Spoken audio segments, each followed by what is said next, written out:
Hi, everybody. It's Tim Constantine from the Washington Times, and joining me as he does each and every week for America, David Bozell. Hey, Hi, Tim. David. How are you? Good. How are you? I'm doing great. You know, it's the season of forgiveness. Yeah.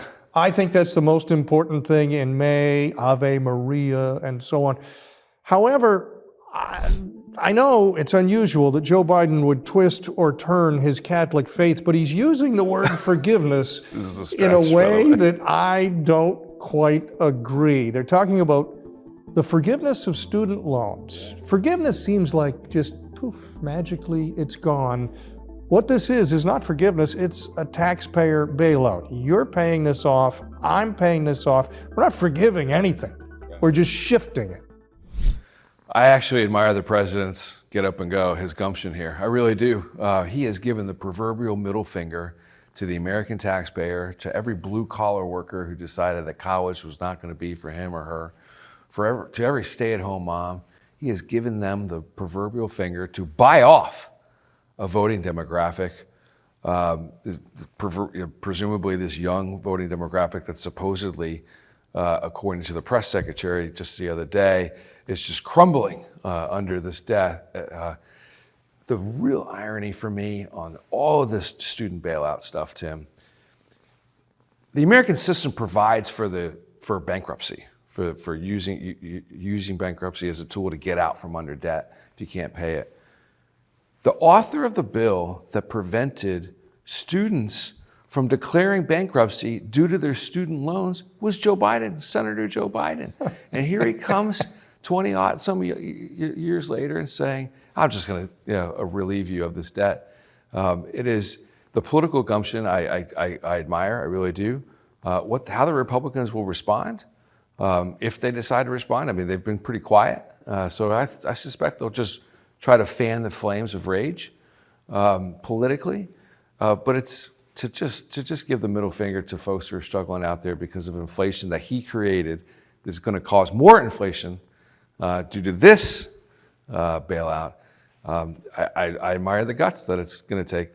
I have three issues with it. One, he's giving the middle finger to the Supreme Court as well. Yes, he is. Yeah, he is.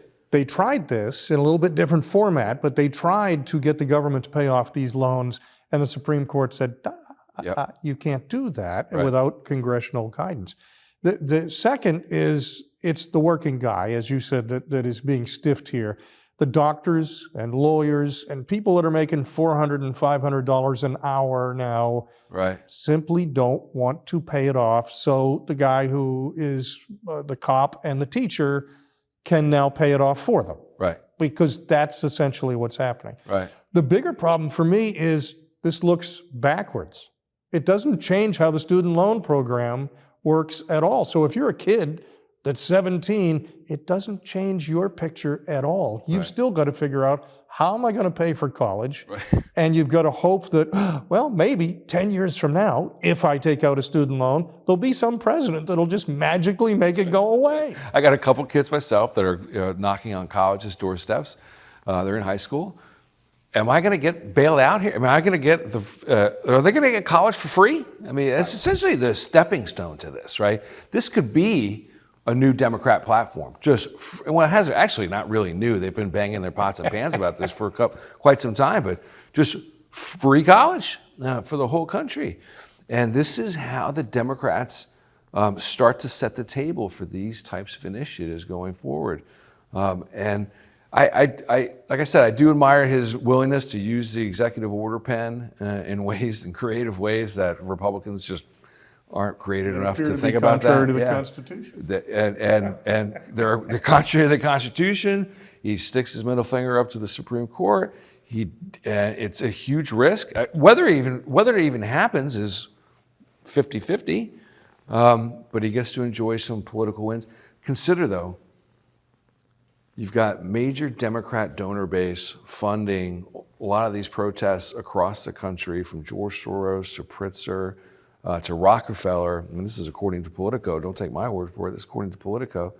They're funding these protests on college campuses across the country so that the kids can take a loan to go to college, to get a free 3 square meals a day, get an education, then to protest at their college not get charged with anything, and then get essentially paid to do it by the donor base and have their tuition wiped off the books. I mean, it's an amazing, just an amazing grift by the entire left-wing young base. Quick side question before we go. Will the protests continue? College is out now. This last couple of weeks were finals weeks. It's over. They're out for the summer. Yeah. Will there be protests this summer prior to the political conventions, or do we have 8 weeks of peace?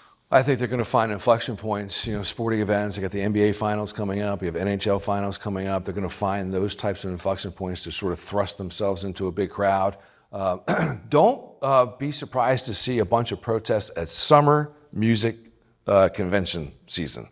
Really? Yeah. Look, it's a hotbed for all this stuff, right? It's young people. The big, there's East Coast version in Delaware, the West Coachella in California.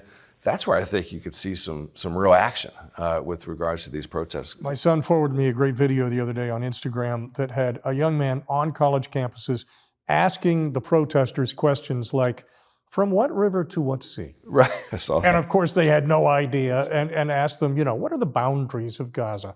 No idea. Oh, they don't exist, what? How many civilians were killed on October 7th? What?